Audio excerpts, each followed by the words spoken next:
Forum économique mondial. C'est mercredi, la prise de parole de Donald Trump était évidemment très attendue. Je ne ferai pas preuve de force, a-t-il dit, et il a annoncé après avoir négocié un accord avec le Groenland. On écoute le président américain.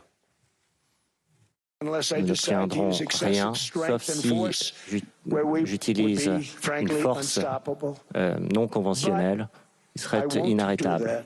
Mais je ne le ferai pas. Et tout le monde pousse un soupir de soulagement.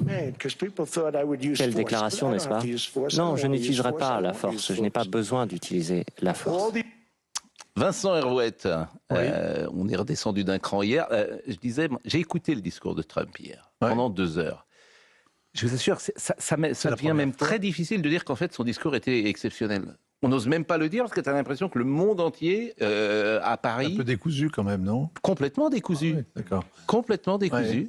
Je suis d'accord avec vous. Demain, il en fera un autre que vous écouterez aussi et qui sera très différent. Mais, oui, mais je suis d'accord avec vous. Mais ce qu'il disait, je partageais ce qu'il disait. Oui, oui. Sur l'état sur les rébans du président. Non, mais là-dessus, je laisse de côté ça. C'est pas. Oui, mais ça existe. Vous avez raison, mais on l'a dit hier. Je pense qu'Emmanuel Macron, en mettant en Mondovision sa rivalité avec Donald Trump, je suis pas sûr que ce soit la meilleure. Que ce soit pas efficace. Oui, je suis pas sûr que ce soit très habile. C'est-à-dire que tu prends le monde à témoin. Alors évidemment, tu te fais plaisir. Tous les éditorialistes sont avec toi. On dit t'as fait plier Trump, mais la vérité, c'est que je suis pas sûr que ce soit comme ça. Tout ça, c'est de la poudre aux yeux. Donc laissons ça de côté. Ah oui. Mais c'est de la poudre aux yeux. C'est un show. Mais en revanche, ce qu'il dit sur l'Europe, sur l'OTAN, sur le Groenland, sur la situation des États-Unis. Quand j'entends ce matin, effectivement, ce qui se dit sur toutes les radios, sur toutes les télévisions, je n'ai pas le sentiment d'être d'accord. Oui, Donald Trump, c'est l'homme qu'on aime détester et même qu'on aime mépriser. Ça, tout le monde, sera bientôt le plus petit commun dénominateur de la classe politique française. Et pour cause, d'ailleurs. Il y a de bonnes raisons, quand même. Mais il vient de saccager. Hier, pour moi, ce que je retiens, c'est que il a une logique de promoteur immobilier en expliquant qu'il veut le Groenland parce qu'on ne défend que ce qui vous appartient. Et cette phrase qui paraît frapper au coin du bon sens quand vous êtes un homme d'affaires et que vous faites de l'immobilier est une absurdité, en tout cas, est totalement contraire à la charte de l'OTAN. C'est l'acte de décès de l'Alliance Atlantique. Parce que si vous ne défendez que ce qui vous appartenait, vous n'allez pas risquer la vie des boys pour aller défendre l'Estonie ou je ne sais pas quel voisin de l'Union soviétique, de la Russie, qui aura marché sur le ventre de ses voisins. Donc le discours de Trump, il faut l'écouter avec attention, même s'il en change tous les jours, parce qu'il y a quand même des idées fixes. Bon, le Groenland, il le veut, il l'aura. Ouais, on a entendu l'intense soulagement et même le lâche, on dit toujours le lâche soulagement, de la salle, tellement ravi. Ce soir, ça va être l'heure de vérité. Les Européens se retrouvent à Bruxelles, un conseil, et il va falloir choisir. Est-ce qu'on défend le Groenland contre les Américains ou est-ce qu'on défend l'Ukraine et là on a besoin des Américains? Alors écoutons Mark Rutte qui était interrogé, parce qu'il était interrogé d'ailleurs sur Fox News pour savoir la suite, effectivement, ces prochaines heures. Mark Rutte qui est le chef de l'OTAN. Ouais, c'est le secrétaire général. Mais ce que je n'ai pas entendu, c'est est-ce que le Groenland reste sous la souveraineté du Royaume du Danemark dans ce cadre d'accord? Cette question n'a pas été abordée lors de mes discussions avec le président ce soir. Il se concentre sur ce que nous devons faire pour protéger cette immense région arctique où des changements sont en cours, où les Chinois et les Russes sont de plus en plus actifs. C'était vraiment le sujet principal de nos discussions. Je pense que ça a été une bonne soirée. Nous avons un bon accord pour vraiment commencer à travailler sur ces questions. Cela signifie que nous avons tous deux convenu, compte tenu du rôle de l'OTAN et de ce que l'OTAN peut faire pour garantir la sécurité de toute la région arctique, y compris le Groenland, de travailler sur cet aspect. Il y a beaucoup de travail à faire et nous devons nous assurer que nous faisons tout ce qui est nécessaire sur Terre, mais également sur mer et dans les airs, pour protéger cette partie importante du monde et du territoire de l'OTAN. On avait parlé de deal et on va vers un deal. Oui, on va vers il va falloir donner de la place aux ambitions américaines, évidemment, mais qui ne sont pas totalement illégitimes d'ailleurs. Hein. C'est quand même le point qu'il faut souligner. Oui, le Danemark est incapable de défendre quand même ce territoire si jamais il est agressé, ce qui n'est pas pour l'instant. La question, c'est qu'il n'y a pas d'urgence. Il n'y a aucune urgence.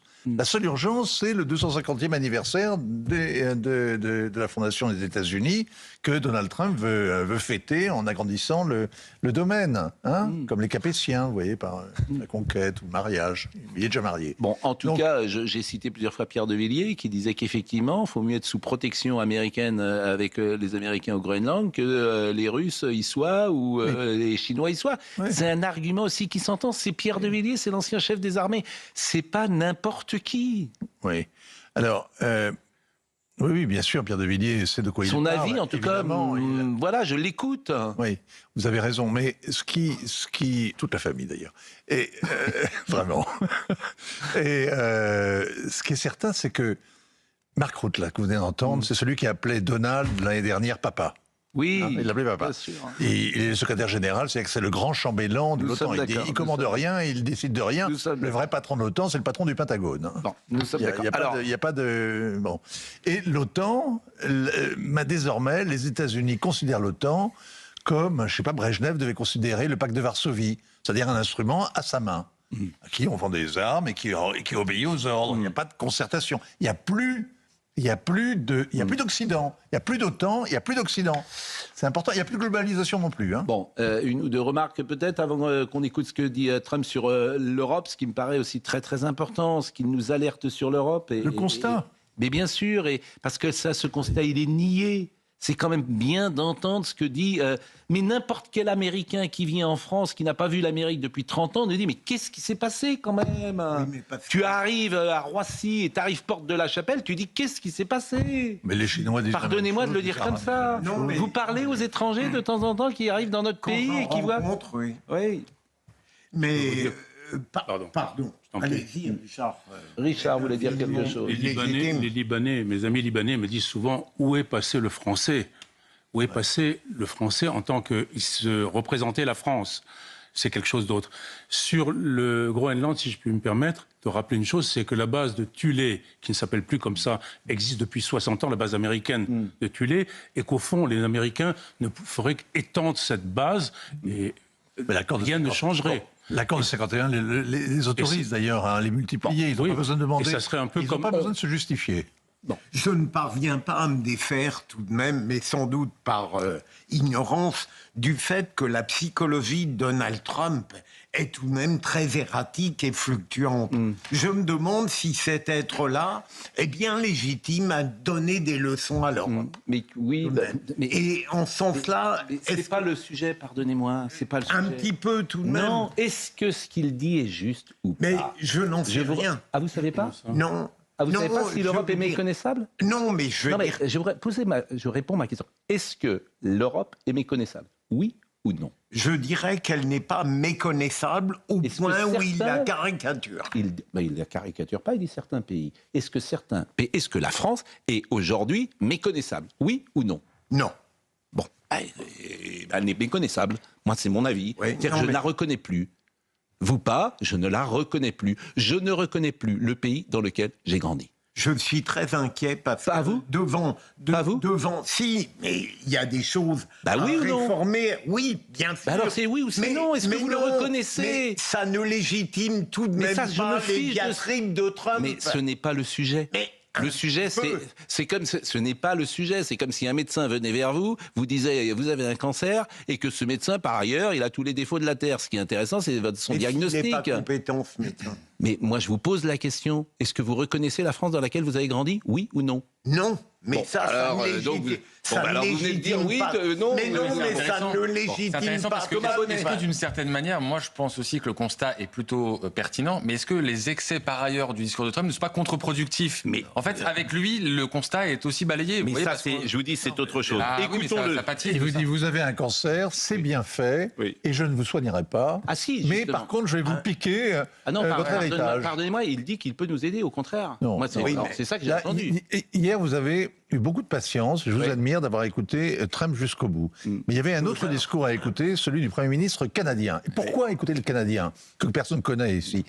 Parce que c'est un ancien banquier, banquier d'État, il a gouverné la Banque d'Angleterre et la Banque du Canada. Il est arrivé au pouvoir au printemps dernier. Au printemps.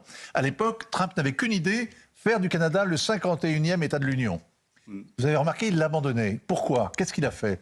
Il a fait deux choses. D'abord, il est allé, le premier voyage, il l'a fait à Paris, il a peut-être été un peu déçu. Le deuxième, il l'a fait à Londres. Et il a fait venir Charles III pour faire son discours du trône devant la nouvelle Assemblée canadienne. Affirmation de la souveraineté. OK? Et la deuxième chose, il a essayé de faire de son pays une grande puissance pétrolière. D'accord? Une superpuissance énergétique. Alors que toute sa vie, il avait été pour l'écologie. Pourquoi? Parce qu'il faut restaurer la souveraineté. Et c'est pas simplement en bombant le torse, il restaure sa souveraineté. Bon, écoutons. Et Trump a lâché prise. Bon, écoutons, moi, ce qui m'intéresse, ce qu'il a dit sur l'Europe, et défendons effectivement notre culture, défendons nos mœurs, défendons notre identité, défendons la littérature, défendons l'art de vivre à la française, qui effectivement est mise en défaut aujourd'hui. C'est en cela qu'on ne reconnaît plus toujours la France dans laquelle nous avons grandi.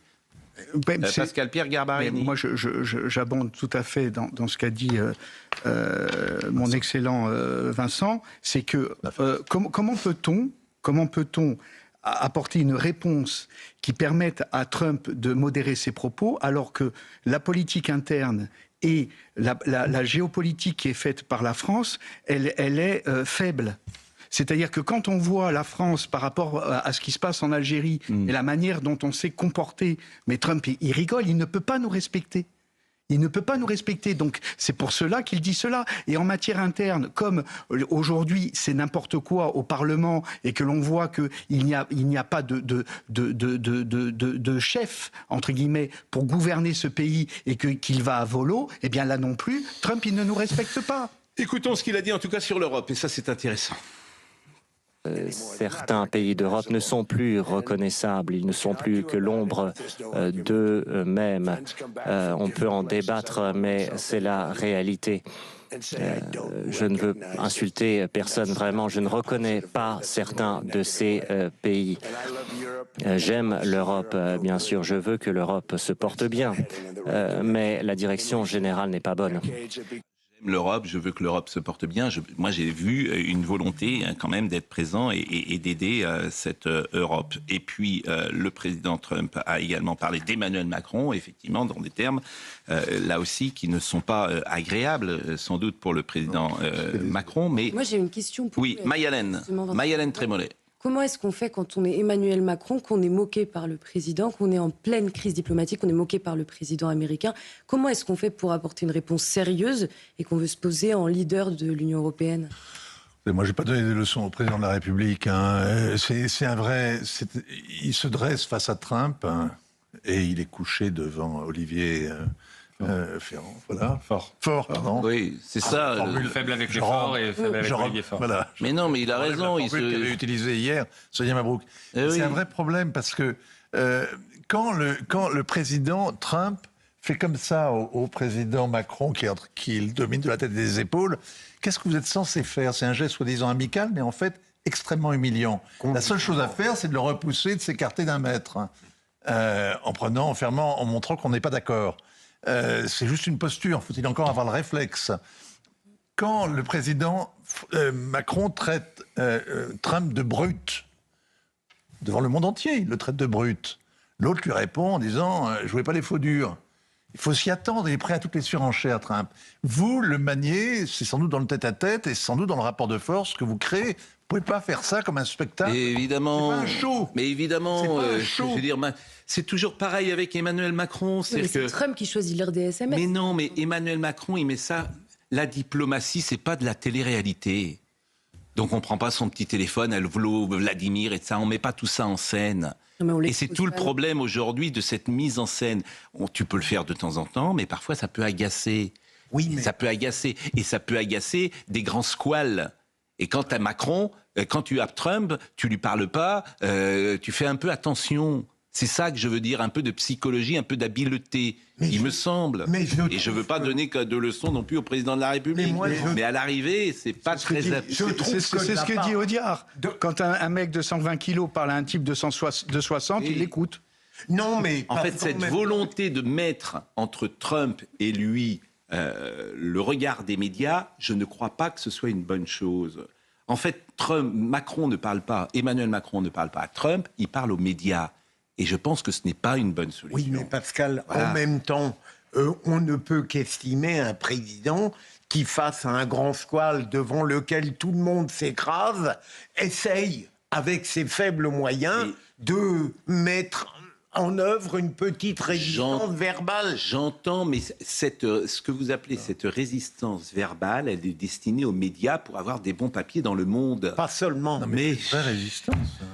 Je veux dire, la preuve, c'est ça qui est compliqué. Face au rouleau compresseur que représente Donald Trump, il ne faut pas une petite résistance verbale. Mais il faut une vraie résistance. Mais on fait ce qu'on peut. Oui, la France, je rejoins Pascal, elle n'est pas... Oui, mais dans ces cas-là, on juge... Pascal, aujourd'hui, elle n'est pas une grande puissance. Et donc Trump abuse de cette domination qu'il a dans le rapport de force. Philippe, dans... Ce qui aura marqué les années Macron, c'est que tout se fait à destination de la com et des médias. Et tu t'aperçois que parfois ça peut être effectivement efficace, mais parfois ça ne l'est pas. Et je vois dans le rapport avec Trump, comme dans le rapport avec Poutine, les mêmes erreurs qui ont été répétées. Donc tu parles aux médias, non. Et je pense que Poutine et Trump détestent ça. C'est-à-dire que tu fais une sorte de chantage médiatique. Et je pense que c'est la solution la plus, la moins efficace. Mais maintenant, en même temps, je dis ça avec...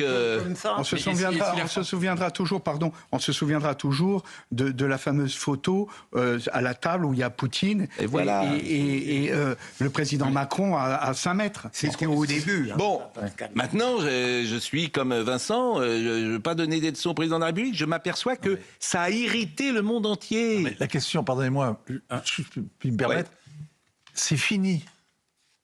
Game over. Il y a des choses qui sont terminées. L'OTAN telle qu'on l'a connue, c'est fini. Bon. La globalisation, c'est terminé. Et l'Europe telle qu'on l'a connue, c'est terminé aussi. Bon, donc maintenant, ce qu'on voudrait, c'est qu'ils décident quelque chose. Bon, avançons quand même, pas de spectacle. Avançons, voilà. C'est pas de la télé-réalité, c'est pas du Mondiovision. Mais... Bon, écoutons ce qu'il a dit le président Trump sur Emmanuel Macron. J'ai écouté Emmanuel Macron hier avec ses magnifiques lunettes prendre la parole ici. Mais qu'est-ce qui s'est passé ? Je l'ai regardé, essayer de faire son dur. Pareil, l'intelligence, c'est de saisir les rapports. Voilà, c'est ça l'intelligence. Et là, ces rapports-là, il me semble qu'ils sont mal évalués.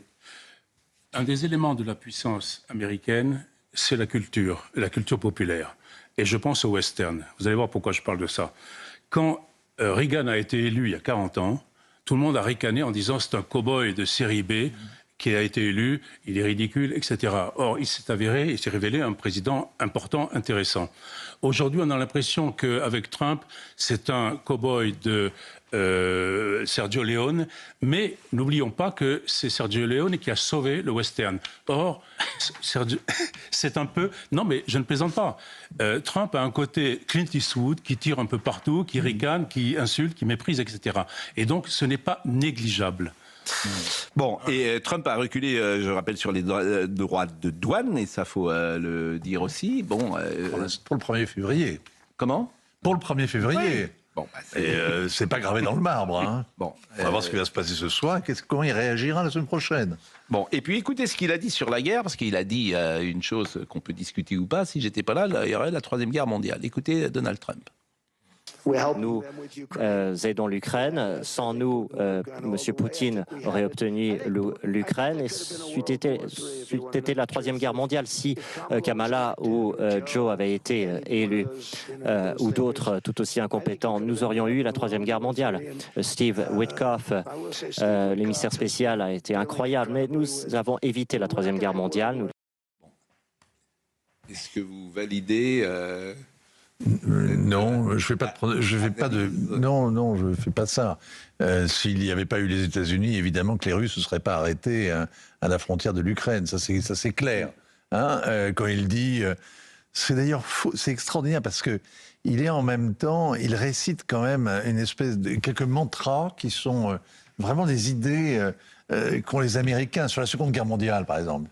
Si les Américains n'étaient pas là, on parlerait japonais ou allemand ici, disait-il hier. C'est une chanson célèbre. Oui, d'accord, mais bon, c'est faux.